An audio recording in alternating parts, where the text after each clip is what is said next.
സാംസങ്ങിൻ്റെ Samsung Z Flip 7 എന്ന പുതിയൊരു ഫ്ലിപ്പ് ഫോൺ ഇപ്പം ഇന്ത്യൻ മാർക്കറ്റിൽ ലോഞ്ച് ചെയ്തിട്ടുണ്ട്.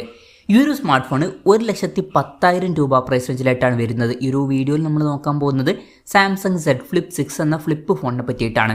പിന്നെ വീഡിയോ തുടങ്ങുന്നതിന് മുമ്പ് പറയാനുള്ളൊരു കാര്യം എന്താ വെച്ചാൽ, ഇതുപോലെ നിങ്ങളുടെ സ്വന്തം ഫോട്ടോ അല്ലെങ്കിൽ നിങ്ങൾക്ക് ഇഷ്ടപ്പെട്ട ഡിസൈൻ പ്രിന്റ് ചെയ്തിട്ടുള്ള മൊബൈൽ കേസുകൾ അഫോർഡബിൾ ആയിട്ടുള്ള പ്രൈസ് റേഞ്ചിൽ വേണം എന്നുണ്ടെങ്കിൽ ഇവിടെ ഒരു വാട്സപ്പ് നമ്പർ കൊടുക്കുന്നുണ്ട്. താഴെ ഡിസ്ക്രിപ്ഷനിലും കമൻറ്റ് ബോക്സിലും ആ ഒരു വാട്സപ്പ് നമ്പർ കാണാം, നിങ്ങൾക്ക് കോൺടാക്റ്റ് ചെയ്യാവുന്നതാണ്.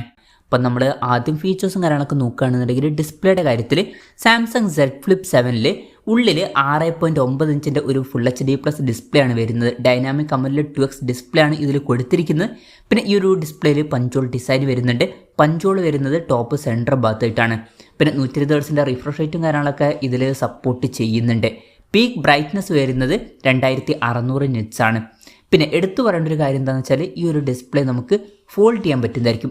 ഇനി ഈ ഒരു ഡിസ്പ്ലേ നമ്മൾ ഫോൾഡ് ചെയ്ത് കഴിഞ്ഞാൽ പുറത്ത് ഒരു ഹാഫിലായിട്ട് 4.1 ഇഞ്ചിൻ്റെ ഒരു HD+ ഡിസ്പ്ലേ കൊടുത്തിട്ടുണ്ട്. സൂപ്പർ AMOLED ഡിസ്പ്ലേ ആണ് ഇതിൽ വരുന്നത്. ഇപ്പം പഴയ വെർഷനേക്കാളും കുറച്ചും കൂടി വലിയൊരു ഡിസ്പ്ലേ പുറത്ത് കൊടുത്തിട്ടുണ്ട്. അത്യാവശ്യം ഒരു ഫുൾ സ്ക്രീനിൽ വരുന്ന ഡിസ്പ്ലേ ആണ് ഇതിൽ വരുന്നത്. ഇപ്പോൾ ക്യാമറ ഒക്കെ ഈ ഒരു സ്ക്രീനിൻ്റെ ഉള്ളിൽ വരുന്നത് പോലെയാണ് വരുന്നത്. പഴയ വെർഷനിൽ അങ്ങനെയല്ലായിരുന്നു. അപ്പോൾ ഡിസൈനിലൊക്കെ ചെറിയ മാറ്റങ്ങളും കാര്യങ്ങളൊക്കെ വരുത്തിയിട്ടുണ്ട്. പിന്നെ 120 Hz റിഫ്രഷ് റേറ്റ് ഇതിൽ സപ്പോർട്ട് ചെയ്യുന്നുണ്ട്. പിന്നെ പീക്ക് ബ്രൈറ്റ്നസ് വരുന്നത് 2600 nits ആണ്. ഗൊറില്ല ഗ്ലാസ് വിക്ടസ് 2ൻ്റെ പ്രൊട്ടക്ഷനൊക്കെ ഇതിൽ കൊടുത്തിട്ടുണ്ട്. അപ്പോൾ ഡിസ്പ്ലേ ഫീച്ചേഴ്സ് മൊത്തത്തിൽ നോക്കുമ്പോൾ അത്യാവശ്യം തിരക്കുകളില്ലാത്ത നല്ല ഡിസ്പ്ലേ ഫീച്ചേഴ്സ് വരുന്നുണ്ട് എന്നൊക്കെ തന്നെ പറയാവുന്നതാണ്. പിന്നെ ഡിസ്പ്ലേയുടെ കാര്യത്തിൽ ചില അപ്ഗ്രേഡ്സും വരുത്തിയിട്ടുണ്ട്. ഡിസ്പ്ലേ സൈസൊക്കെ കുറച്ചും കൂടി കൂട്ടിയിട്ടുണ്ട്. പിന്നെ സൈഡ് മൗണ്ടഡ് ഫിംഗർ പ്രിൻറ്റ് സെൻസറാണ് ഈ ഒരു സ്മാർട്ട് ഫോണിൽ വരുന്നത്. ഫോണിൻ്റെ വെയിറ്റ് വരുന്നത് ഏകദേശം 188 ഗ്രാമാണ്. അതുപോലെ തന്നെ തിക്നെസ് വരുന്നത് 6.5 mm ആണ് ഓപ്പൺ ചെയ്ത് വെക്കുന്ന സമയത്ത്. ഇനി ക്ലോസ് ചെയ്ത് വെച്ചാൽ തിക്നെസ് 13.7 mm വരുന്നുണ്ട്. പിന്നെ ഇതിൽ ആർമർ അലൂമിനിയം ഫ്രെയിമാണ് കൊടുത്തിരിക്കുന്നത്. അതുപോലെ തന്നെ ആർമർ ഫ്ലെക്സ് ഹിഞ്ചും കാര്യങ്ങളൊക്കെ വരുന്നുണ്ട്. IP48 റേറ്റിംഗ് ആണ് ഇതിൽ സപ്പോർട്ട് ചെയ്യുന്നത്. ഈ ഒരു ഫോണിൻ്റെ ബ്ലൂ ഷാഡോ, കോറൽ റെഡ്, അതുപോലെ തന്നെ ജെറ്റ് ബ്ലാക്ക്, പിന്നെ മിൻറ്റ് ഷെയ്ഡ്സ് എന്നീ കളർ വേരിയൻസ് ആണ് ഇപ്പം ഇന്ത്യൻ മാർക്കറ്റിൽ ലോഞ്ച് ചെയ്തിരിക്കുന്നത്. ഇനി പ്രോസസ്സറിൻ്റെ കാര്യത്തിലോട്ട് വരികയാണെന്നുണ്ടെങ്കിൽ എക്സിനോസിൻ്റെ 2500 എന്ന പ്രോസസ്സറാണ് ഇതിൽ കൊടുത്തിരിക്കുന്നത്. ഇപ്പം പഴയ Z Flip 6 സ്നാപ്ഡ്രാഗണിൻ്റെ 8 Gen 3 എന്ന പ്രോസസ്സർ ഉണ്ടായിരുന്നു. അപ്പം ഈ ഒരു ഫോണിലും സ്നാപ്ഡ്രാഗൺ 8L8 എന്നുള്ള പ്രോസസ്സർ കൊടുക്കായിരുന്നു എന്നാണ് എനിക്ക് പേഴ്സണലി തോന്നിയിട്ടുള്ളത്. പക്ഷേ എക്സിനോസിൻ്റെ 2500 എന്ന പ്രോസസ്സറേ വരുന്നുള്ളൂ. അപ്പം അത് കുറച്ചൊരു ഡിസപ്പോയിൻറ്റിംഗ് ആയിട്ടുള്ള കാര്യമായിട്ടാണ് എനിക്ക് പേഴ്സണലി തോന്നിയിട്ടുള്ളത്.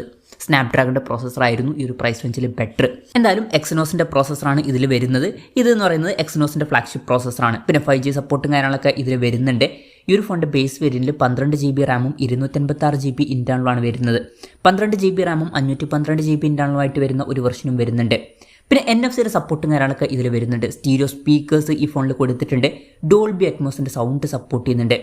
ആൻഡ്രോയിഡ് 16 ബേസ് ആയിട്ടുള്ള 1 UI സോഫ്റ്റ്വെയർ ആണ് ഇതിൽ വരുന്നത്. 7 കൊല്ലത്തെ OS അപ്ഡേറ്റും 7 കൊല്ലത്തെ സെക്യൂരിറ്റി അപ്ഡേറ്റ്സും കാര്യങ്ങളൊക്കെ ഇതിൽ ലഭിക്കുന്നതായിരിക്കും. അപ്പോൾ കൂടുതൽ കാലത്തേക്കുള്ള സോഫ്റ്റ്വെയർ അപ്ഡേറ്റ്സ് ഒക്കെ ഇതിൽ ലഭിക്കും. നല്ലൊരു കാര്യമാണ്. പിന്നെ ക്യാമറയുടെ കാര്യം പറയുകയാണെന്നുണ്ടെങ്കിൽ ഫോണിൻ്റെ പിന്നിൽ ഡ്യുവൽ ക്യാമറ സെറ്റപ്പാണ് വരുന്നത്. 50 MP 1.8 അപ്പേഴ്സിൽ വരുന്ന മെയിൻ ക്യാമറ സെൻസറാണ് ഈ ഫോണിൽ വരുന്നത്. ഇതിൽ OS-ൻ്റെ സപ്പോർട്ട് വരുന്നുണ്ട്. പിന്നെ 12 MP f2.2 അപ്പേഴ്സിൽ വരുന്ന അൾട്രാ വൈഡ് ആംഗിൾ ലെൻസ് ഇതിൽ കൊടുത്തിട്ടുണ്ട്. പിന്നെ ഫ്രണ്ടിൽ 10 MP f2.2 അപ്പേഴ്സിൽ വരുന്ന സെൽഫി ക്യാമറയും വരുന്നുണ്ട്. അപ്പം തിരക്കേടില്ലാത്ത ക്യാമറ സ്പെസിഫിക്കേഷൻ എന്നേ പറയാൻ പറ്റുള്ളൂ. ഇപ്പം ടെലിഫോട്ടോ ലെൻസ് ഒന്നും ഇല്ല. അപ്പോൾ അത്ര ക്യാമറ ഫോക്കസ്ഡ് ആയിട്ടുള്ള ഒരു ഡിവൈസ് എന്നൊന്നും പറയാൻ പറ്റില്ല. പിന്നെ ഫ്ലിപ്പ് ഫോണാണ്, അതാണ് ഈ ഒരു ഫോണിൻ്റെ മെയിൻ ഹൈലൈറ്റ് ആയിട്ടുള്ള കാര്യം എന്ന് പറയുന്നത്. അല്ലാതെ ക്യാമറ ഒന്നുമല്ല. അപ്പം ഈ ഒരു ക്യാമറ സ്പെസിഫിക്കേഷൻ ഓക്കെ എന്ന് പറയാവുന്നതാണ്. പിന്നെ കഴിഞ്ഞ കൊല്ലത്തെ ഫ്ലിപ്പ് 6 ഇതേ സെയിം ക്യാമറ സെറ്റപ്പൊക്കെ തന്നെയായിരുന്നു വന്നിട്ടുണ്ടായിരുന്നത്. ഇനി ബാറ്ററിയുടെ കാര്യത്തിലോട്ട് വരികയാണെന്നുണ്ടെങ്കിൽ 4300 mAh ബാറ്ററിയാണ് ഇതിൽ വരുന്നത്. പഴയ വെർഷനായിട്ട് കമ്പയർ ചെയ്യുമ്പോൾ അപ്ഡേറ്റ്സ് വരുത്തിയിട്ടുണ്ട്.